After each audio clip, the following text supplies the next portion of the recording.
Rats! When you think of rats, probably the last words that come to mind are chivalrous or empathetic. But a paper I recently came across made me rethink how we might describe our fluffy little friends.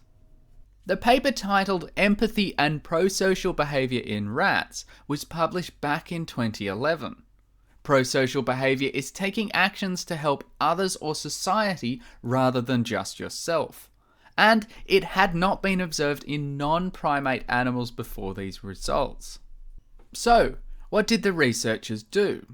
Well, they took 2 rats at a time and put them in a cage. Except one rat was placed in a small plexiglass tube in the centre of the cage, and the other was free to roam around. The trapped rat could only be freed by its companion and could not get out by itself. The free rat was noticeably stressed being around the trapped rat, and at first didn't want to go near the plexiglass tube. However, after a while, they would start trying to investigate ways to free their friends. This was important as it showed that the rats were overcoming their own apprehension to try and save another individual. A microphone also picked up that the free rats made significantly more distress calls when in the presence of a trapped rat, rather than an empty tube or a tube containing a non-animate object, like a stuffed rat. After several days, the free rats figured out how to open the door. After this, they would quickly free their trapped compatriots anytime they were put back in the same scenario. Also, female rats were statistically more likely to free a trapped rat than a male, under the hypothesis that females are more empathetic than males due to the need to look after young. Rats would free others even if the tube was connected to another cage, so they would get no social benefit from taking this action. This suggested there was a more altruistic drive than just one rat wanting social benefits from a friend.